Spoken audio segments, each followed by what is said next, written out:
अस्सलाम वालेकुम दोस्तों, मैं हारिस अज़मी प्रोफेशनल एस्ट्रोलॉजर आपकी खिदमत में हाज़िर हूँ एक यूनिक एस्ट्रोलॉजिकल रिपोर्ट के साथ। ये रिपोर्ट 5 मई 2023 को चांद ग्रहण जो होने जा रहा है उससे मुतल्लिक है।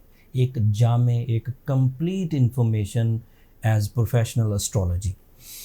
5 मई को चांद ग्रहण होगा। पिछले कुछ दिनों पहले तकरीबन 20 अप्रैल को सूरज ग्रहण हुआ था एंड रूल्स के मुताबिक जब सूरज ग्रहण होता है तो उसके 15 दिन के अंदर अंदर चांद ग्रहण भी होता है।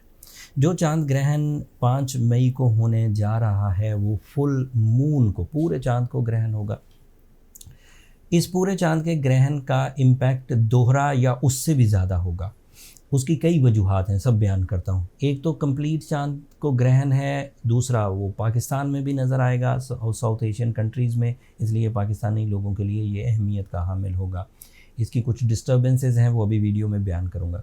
दूसरा, ये स्कॉर्पियो एंगल पर होगा। Bye rules of astrology moon in Scorpio is a dangerous place. एक ट्रबल सीज़न होता है जिससे इमोशनल सिकनेसेस आती हैं, जिससे हेट इमोशंस इंक्रीज़ कर जाते हैं, जिससे रिलेशनशिप में वीकनेसेस पैदा होती हैं। तो ये उस वजह से भी ख़तरनाक। फिर ये सूरज ग्रहण पाकिस्तान में चांद ग्रहण पाकिस्तान में नज़र आएगा, इसलिए उस अंदाज से भी ख़तरनाक। और फिर ये एक बड़े ख़त्ते को कवर करेगा। जिन जिन एरियाज़ में नज़र आएगा वो अभी मैं तफसील बयान करूँगा। एस्ट्रोलॉजिकल इसके इम्पैक्ट डिफरेंट तर्ज के हैं। जो एस्ट्रोलॉजिकल साइंसेस बनी हुई हैं उनकी तफसील में अलग बयान करूँगा, बट एज अ मुस्लिम इसके जो इम्पैक्ट्स हैं वो डिफरेंट नौइयत के हैं।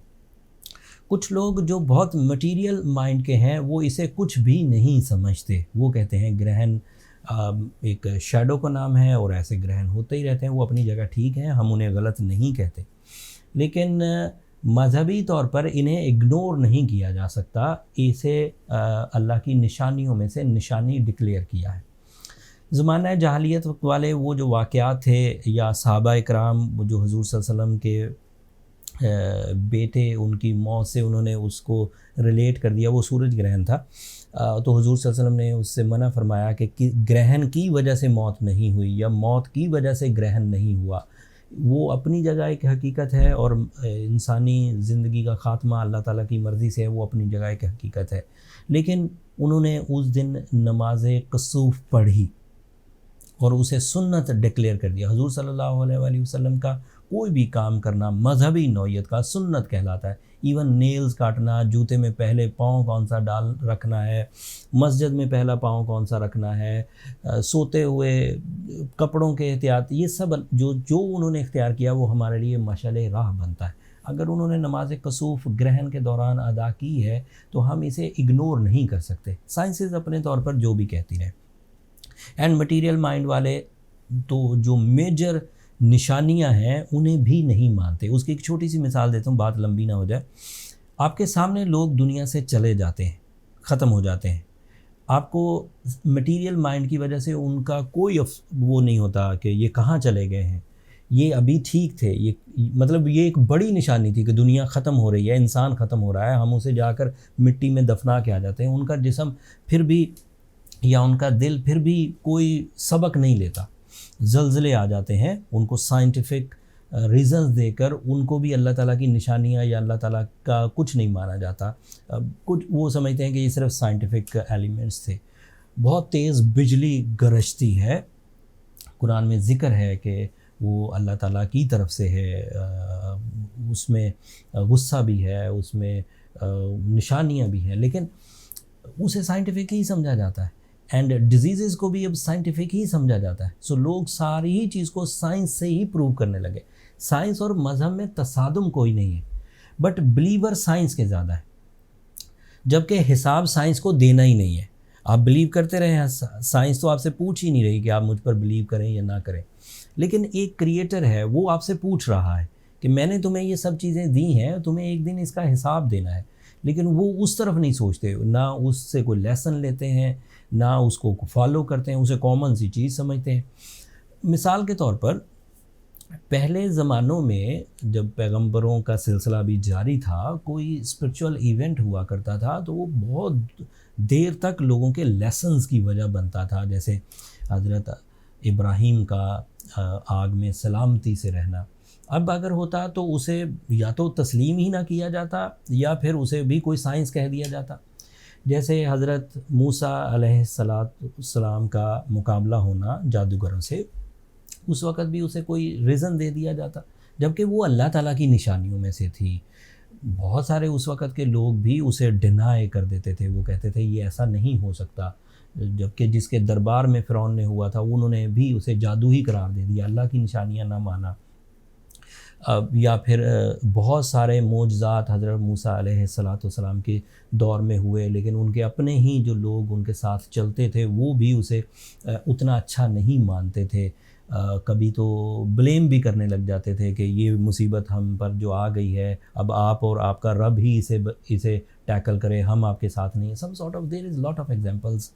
एंड इसी तरह दीगर भी बिलीव्स लोगों के ऐसे थे कि जो ज़्यादातर साइंसेस या उनके रोज़मर्रा के जो एक्सपीरियंसेस हैं वो उनको तरजीह दे देते थे।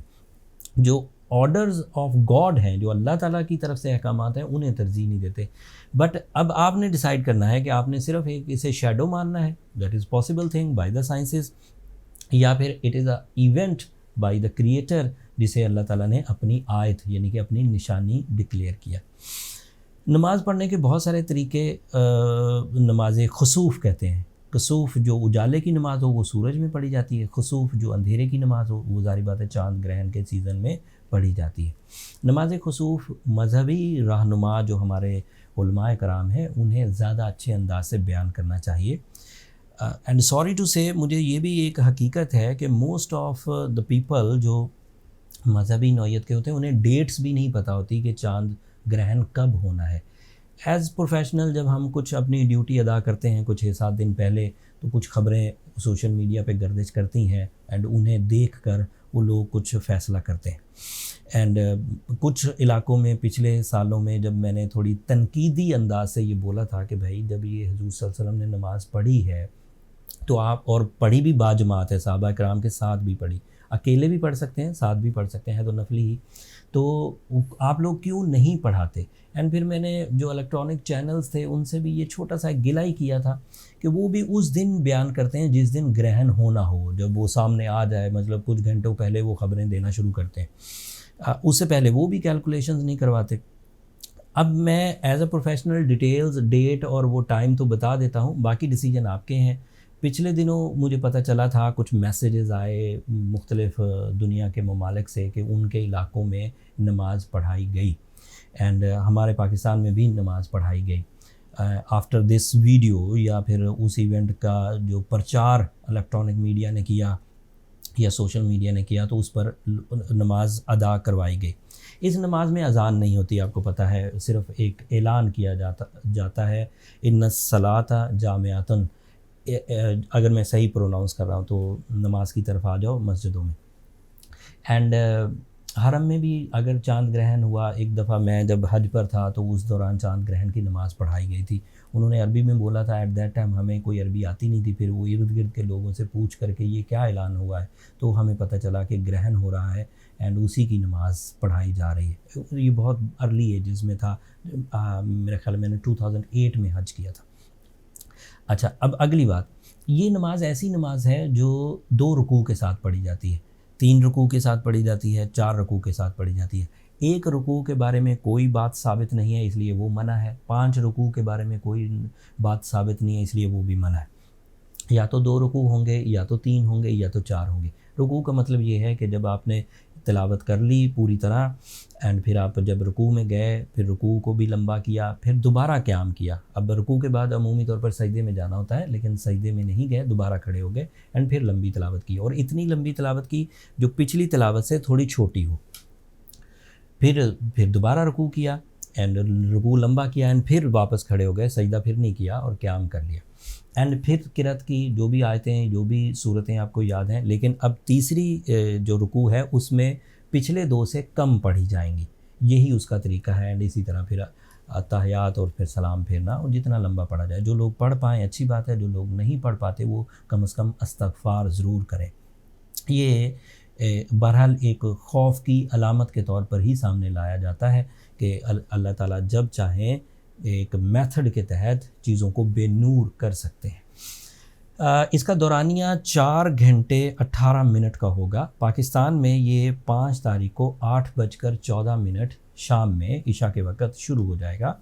ये मैक्सिमम होगा 10:22 पर और फिर काफ़ी देर मैक्सिमम रहेगा। उसी दौरान फिर ये जब 12 बजे घटना शुरू होगा तो नेक्स्ट डे शुरू हो चुका होगा, 6 मई हो जाएगा 12 बजे के बाद, और आधा घंटा ये 6 मई तक भी चलेगा और 12:31 पर ये फिनिश होगा। तो स्टार्टिंग टाइम हुआ 8:14 पाकिस्तान टाइम के एतबार से, PST Pakistan standard time, and 10:22 पर ये पूरा रहेगा कुछ देर तक, एंड देन फिर 12:31 पर ये फिनिश हो जाएगा, लेकिन वो 6 तारीख को अपीयर हो चुकी होगी 12 बजे के बाद।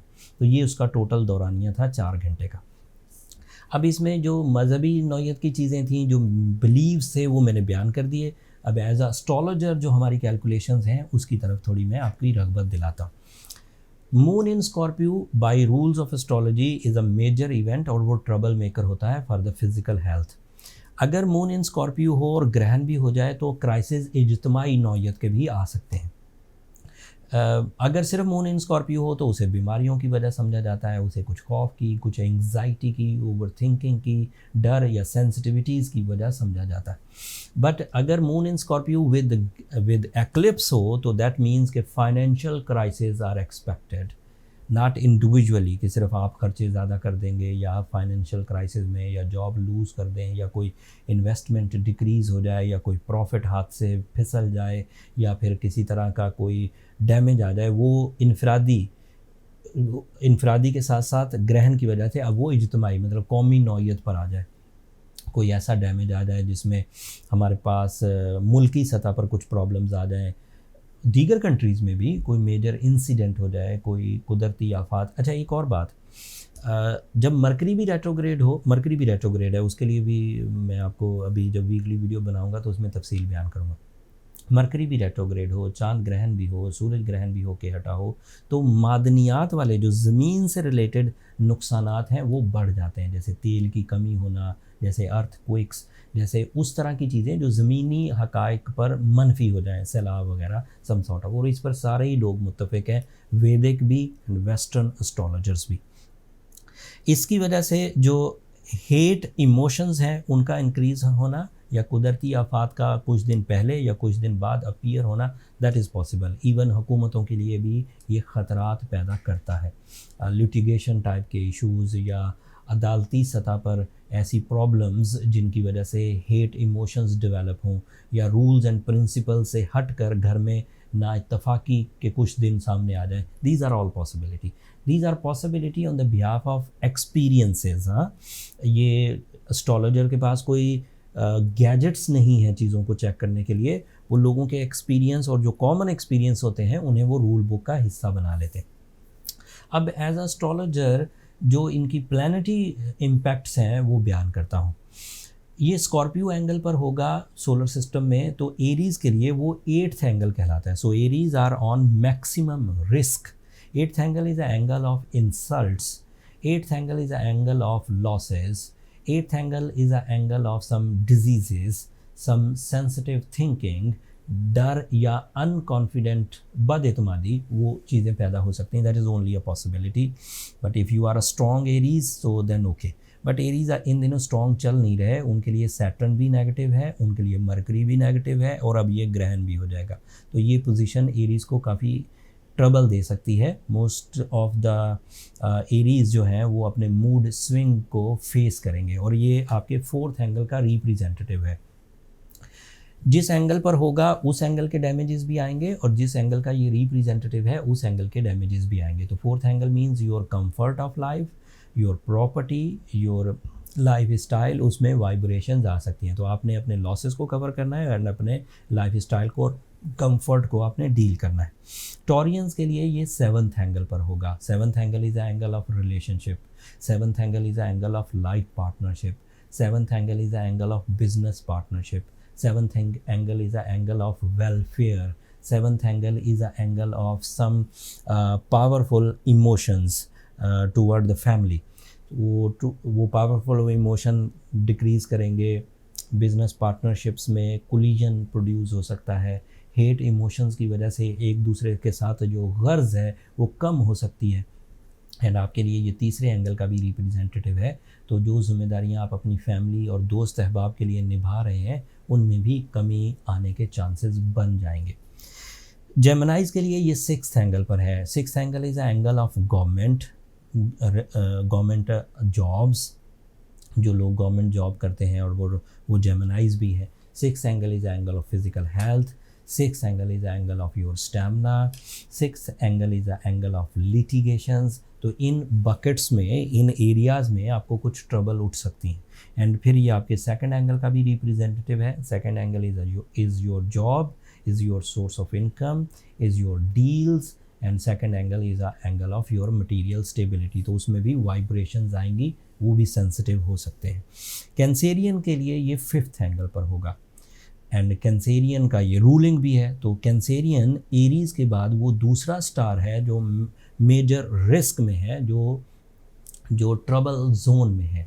उनसे उनके मूड स्विंग की वजह से all type of disturbances. Mood swing mind से अमूमी तौर पर अपीयर होता है। एंड अगर माइंड इरिटेटिंग है, हार्श है, अग्रेसिव है, तो ना तो वो अच्छे फैसले कर पाएगा, ना वो प्लेजर्स ले पाएगा। एंड उस तरह की ट्रबल की वजह से वो कुछ अदरवाइज भी, जैसे पब्लिक इमेज अपनी ड्रॉप कर लेना, जैसे एजुकेशनल एक्टिविटीज़ स्लो डाउन हो जाना, जैसे पर्सनैलिटी डिज़ास्टर पैदा होना, डिसऑर्डर पैदा होना, जो करना चाहते हैं वो करने को दिल ना करना, जो प्रेजेंटेशन देना चाहते हैं वो प्रेजेंटेशन अच्छे तरीके से ना दे पाना। And it is representative of your first angle, that means your natural ability at that time fuel less होगी। अगर आप ऑलरेडी स्ट्रॉन्ग हैं तो चल जाएंगे, लेकिन अगर आप ऑलरेडी वीक हैं तो फिर आपके लिए अपने आप को संभालना थोड़ा मुश्किल होगा और आप कॉम्प्रोमेटिव से हो जाएंगे। कॉम्प्रोमेटिव होने का मतलब ये है कि अपने हक भी छोड़ने लगेंगे। ल्यूज़ के लिए ये फोर्थ एंगल पर है और ये 12th एंगल का रिप्रेजेंटेटिव है। So only Leo in whole solar system at least risk, सबसे कम रिस्क पर ल्यू पीपल हैं। Fourth angle is a comfort of life. अगर 1-2-4 दिन, हफ्ता भर अगर कंफर्ट ऑफ लाइफ लैकिंग भी होती है तो कोई इतनी प्रॉब्लम नहीं। और फिर ये 12th एंगल का रिप्रेजेंटेटिव है।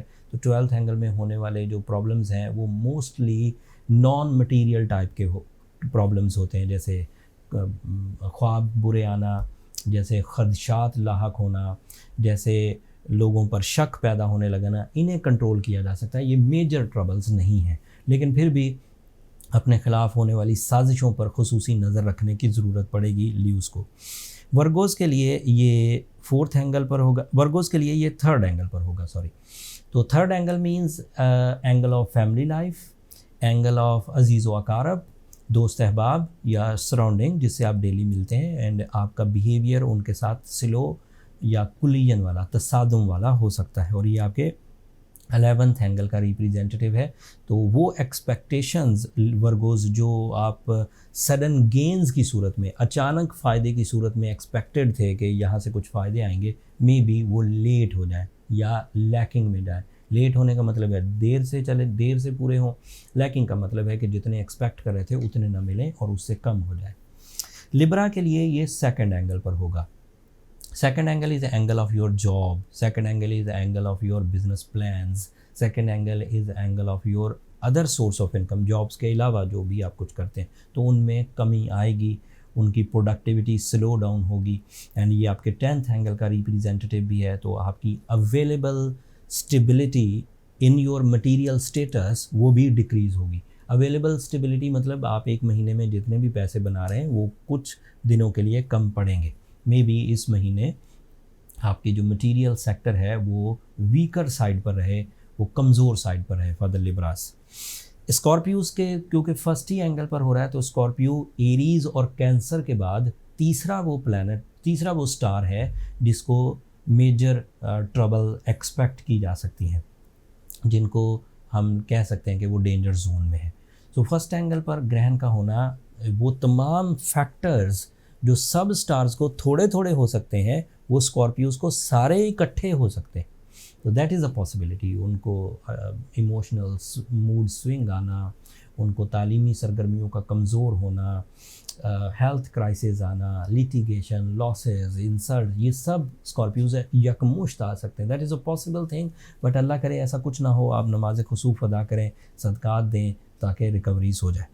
सेजिटेरियंस के लिए ये 12th एंगल पर है। ल्यू के बाद सेजिटेरियन वो दूसरा स्टार है जिसको लीस्ट रिस्क है, कम से कम। तो 8th angle is angle of 12th angle is angle of proxies, यानी कि साजिशें। 12th angle is angle of spiritual disturbances like खौफ ज़दा रहना, खदशात में रहना, नॉन डिसाइसिव रहना, लेकिन इसे कवर किया जा सकता है। और ये आपके 8th एंगल का रिप्रेजेंटेटिव भी है, तो आपको लिटिगेशन, बहस और तकरार, लाइबिलिटी लेने और कर्ज़ा लेने और कर्ज़ा देने में ज़रा अवॉइड करना चाहिए। कैप्रिकॉर्नियन के लिए ये 11th एंगल पर है। 11th angle is a angle of team work. 11th angle is a angle of travelling, serow सेहत वाली भी और किसी एजेंडा के तहत जो ट्रैवल हम किसी मकसद के लिए करते हैं उसके लिए भी। तो उन दोनों ही चीज़ों में, टीम वर्क में किसी मेंबर का आपकी मुखालफत में होना, टीम का टूट जाना, या फिर टीम्स वर्क से जो रिज़ल्ट्स चाहिए उनका ना मिलना, दीज आर ऑल पॉसिबल। या फिर ट्रैवल में डिले हो जाना, या जिस मकसद के लिए ट्रैवल करना है उस मकसद में देर हो जाना या वो पूरा ना हो पाना, दिस इज़ पॉसिबल। एंड कैप्रिकॉर्नियन के लिए ये 7th एंगल का रिप्रेजेंटेटिव भी है, चांद। तो 7th एंगल का मतलब ये हुआ कि your love emotions, your romance, your attachment with your companion, वो थोड़ा शेकी, थोड़ा वाइब्रेंट, थोड़ा लो फीलिंग्स आ सकती हैं। एक्वेरियंस के ये 10th एंगल पर है। 10th angle is your source of income, is your multitasking, is your stability in career, your financial stability. उनमें वाइब्रेशंस आ सकती हैं, तेज़ी से अखराजात होना या सोर्स ऑफ इनकम का उलझ जाना, एंड प्रॉफिट में से लॉसेस की तरफ जाना या प्रॉफिट में से कमियां आना, दैट इज़ पॉसिबल। एंड क्योंकि वो उनके 6th एंगल का रिप्रेजेंटेटिव भी है, तो एक्वेरियंस को हेल्थ क्राइसिस भी एक्सपेक्टेड है। बट ये एज ग्रुप वेरी करते हैं। जो बड़े यंग एनर्जेटिक एक्वेरियंस हैं उन्हें ज़्यादा प्रॉब्लम नहीं आएगी। जो छोटे एक्वेरियन हैं, जो अभी सेंसिटिव एज ग्रुप में हैं, उन्हें आ सकती है। एंड जो सीनियर एक्वेरियंस हैं, जो 40-45 साल से बाद के लोग हैं, उन्हें आ सकती है। वो पहले ही अपने हेल्थ साइड पर हाथ उनका तंग ही होता है, और ऊपर से ग्रहण और ये इस तरह के सोलर इवेंट्स उन्हें ट्रबल दे सकते हैं। पाइसियंस के लिए ये 9th एंगल पर होगा। 9th angle is an angle of spiritual sciences. 9th angle is an angle of higher education. 9th angle is an angle of obedience from your juniors, औलाद या कुलीग्स या फिर जो इर्द गिर्द के लोग हैं जो आपके जूनियर्स होते हैं, उनसे एकदम से अपोजिशन मिले या वो ओबीडियंस से निकल जाएं और आपसे सख्त गिरी इख्तियार करें, आपके बारे में राय गलत कायम करें, दिस इज़ पॉसिबल। या फिर इसके इस तरह के असरात आएँ कि आपके अपने अंदर से जो आजिज़ी और इनकसारी है, जो सिंसियरिटी लेवल्स हैं, वो ज़रा शेक कर जाएं और आप ज़रा आइसोलेटेड से, सेल्फिश से फीलिंग्स में चले जाएं। That is a possible thing, and it is representative of 5th angle also. That means your public image वो ड्रॉप कर सकती है, पब्लिक डीलिंग ड्रॉप हो सकती है, फेस वैल्यूज़ में कमी आ सकती है, एंड इस तरह के दीगर प्रॉब्लम्स जो फेस वैल्यू से, इख्तियारात से रिलेटेड है, वो भी कम हो सकते हैं। That's all. ये टोटल जामे टाइप की रिपोर्ट थी प्रोफेशनली, जिसे हर पहलू से परख कर मैंने आपके सामने पेश किया।